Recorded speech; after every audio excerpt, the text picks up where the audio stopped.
is surprisingly so little rubble. Where did all the rubble go?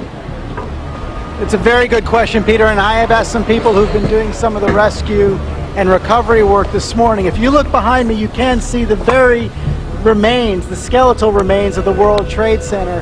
And one volunteer, Robert Gerlinski, explained to me the reason there's so little rubble is that all of it simply fell down into the ground and was pulverized, evaporated. What you are seeing here is what happened to the North Tower of the World Trade Center, the second of 3 buildings to collapse on 9/11/2001. I use the word collapse, but words can be deceptive. What do you really see happening here? There's a tremendous amount of falling debris, but under the canopy of debris, do you see the rapid sequence of explosive ejections of material? Some of the jets have been clocked at over 100 miles per hour. I will call them explosions because it's hard to find other words that describe what we are seeing here. The explosions are not isolated and few. They are continuous and widespread. They move progressively down the faces of the building, keeping pace with the falling debris. Perhaps you can imagine a natural cause, but I can't. Notice that the explosions are occurring on multiple floors at once, over a wide zone, not in a floor-by-floor sequence that might be explained by pancaking collapse. Notice there are explosions far below the point of collapse. Some are isolated and focused. These are often referred to as squibs and are commonly seen in controlled demolitions. However, this is not a standard controlled demolition. The building is being progressively destroyed from the top down by waves of explosions, creating a huge debris field. The destruction is in waves, not just in one wave. Most obvious is a rapid sequence of explosions near the visible corner of the building. But simultaneously we can see another wave of explosions much further down the face of the building under the canopy of falling debris. Notice that both waves of explosions progress down the face of the building, nearly keeping pace with the falling debris just a few feet away. Slabs of concrete did not fall to the ground and smash to dust. There is almost no concrete in the rubble pile. Notice that the concrete is being forcefully ejected outward from the sides of the building, already pulverized to dust. Notice that embedded in the dust clouds are huge girders and entire sections of steel framing that are being hurled out of the building. The horizontal speed of some of the girders has been clocked at over 70 miles per hour. Some of these girders impale themselves in the sides of neighboring buildings. Some landed as much as 2 football fields away from the base of the tower. What could hurl heavy girders with such force and give them such speed? Some people have suggested that the weight of the tower crushing down on the girders caused them to flex, and they sprung sideways by a spring action. But we are not seeing isolated jumping girders. We are seeing a major fraction of the mass of the building, steel, concrete, office furniture, and the remains of human beings, reduced to small pieces of rubble and fine dust, and being explosively ejected in all directions. Bone fragments are found on the roofs of adjacent buildings. The bones were not crushed in the falling mass, or they would have been trapped in the debris pile. They were pulverized along with everything else and blown out in all directions.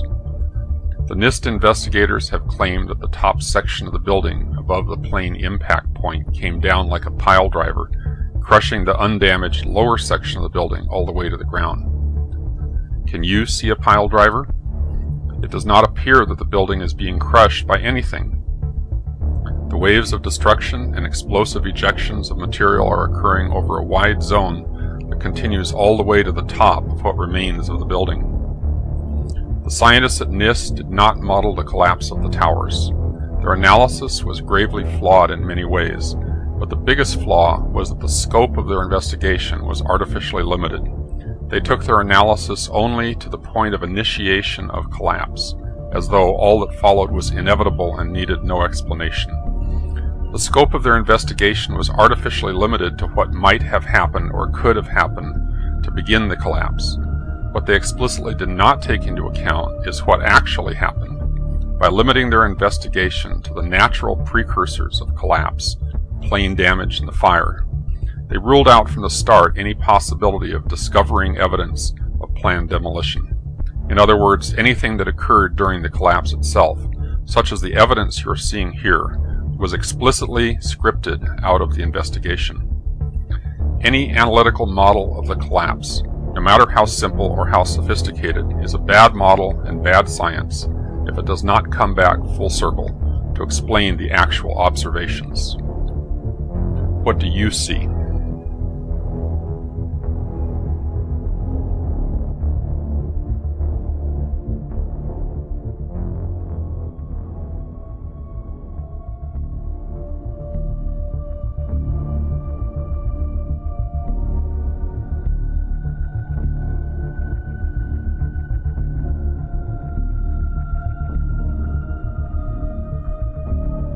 I don't understand how this was achieved.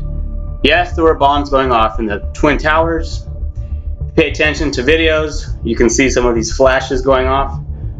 So, the Twin Towers were brought down in controlled demolitions. I don't understand how the actual destruction of the World Trade Center was achieved. You have a lot of building that's missing. There's a lot of people looking into 9/11, so hopefully we'll get some more definitive answers as to what's going on. The criminals in power, they have humanity's resources at their disposal. All of the governments are controlled by the same people. When you contribute to science, you are not contributing to the betterment of humanity, you're contributing to their power. So, maybe we don't know how this was achieved. Maybe the answers to how this destruction was caused are not readily available because science is controlled by evil men. They know how this was done. You know, after all these years, the collapse of the Twin Towers still boggles my mind, fascinates me, and terrifies me to my core.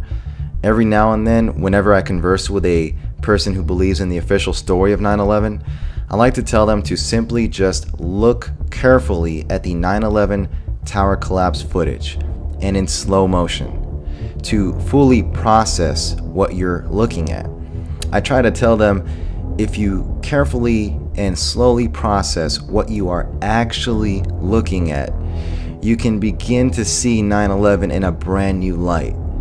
You can begin to see that what you are looking at goes against anything you have ever seen in human history, goes against everything you've ever been told, taught about science and physics.